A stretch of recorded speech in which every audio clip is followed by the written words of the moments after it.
Last January, I was admitted to the hospital with a fractured spine and a couple of other injuries.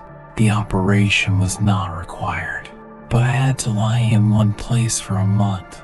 Imagine, breathing is painful and unpleasant because your ribs are broken and your lungs are bruised. Moving your legs is even more painful. Every awkward movement gives off a wild pain in your spine. The painkiller saved, but its composition, they said it was analgin with diphenhydramine and the devil knows what else. And getting used to this stuff was terrible. My grandfather was lying next to me, so when they stopped injecting him with painkillers, he was writhing from pain. He was lying with a complex fracture of his left leg, and his head hurt. This grandfather was the only one who came out of the ward alive when I was there. 6 more people were put in my room in a month, but all died. One of them had multiple stab wounds when he was admitted to the hospital, so his death was natural. But men with hernias and fractures died for unknown reasons. Naturally, no one told me the cause of death, and that made me feel scared.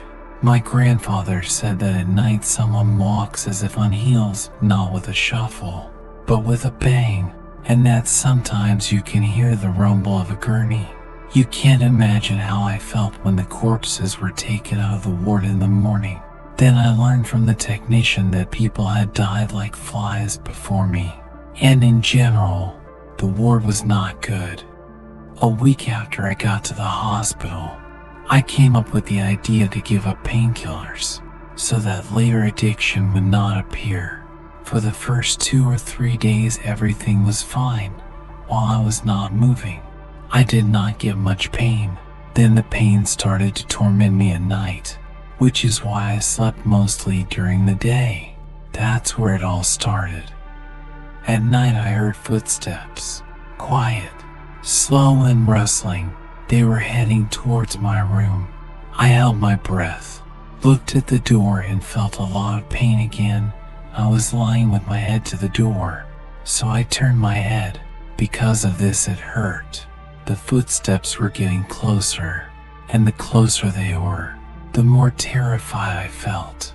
But then the door opened a crack and the nurse on duty looked in to check if everyone was asleep.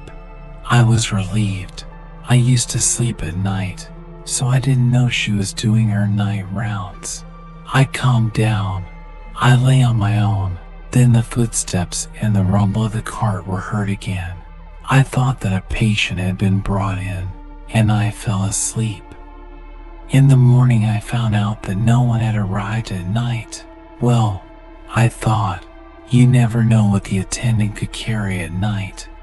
Again the night. Again the footsteps.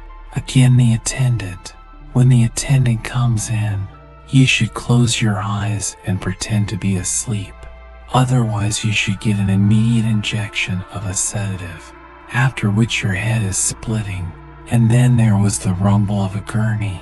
There were 3 people in our ward at that time, and 1 bed was empty, so they could drop a patient off at our place. The gurney rumbled closer and closer, and then I was really scared. The click of heels could be heard over the sound of the gurney. I would run away if I could. The gurney rumbled and the heels clicked, and then everything went quiet. Suddenly, the door opened and a gurney rolled into the room. I closed my eyes and pretended to be asleep, but the gurney stopped between my bed and the next one. The clicking came closer to me, and I felt someone's breath on my face. Something touched my arm, and I trembled slightly. "You're not sleeping," the voice spoke in a whisper, but it felt like it was made up of voices and sounds, among which were screams of horror and sobs. I know. What had touched my arm now touched my shoulder, and then my face. I pretended to be asleep until the last moment, and, probably, it saved my life. The bed opposite creaked. My neighbor must have woken up. "Hey, who are you?" That's all he managed to say. The clatter shifted to him. There was the sound of a falling body, and a couple of minutes later the gurney left the ward. I seemed to have lost consciousness, or I fell asleep instantly due to a nervous shock. In the morning, the neighbor was found dead, and I moved to another room. I also heard the sound of the gurney at night about twice a week.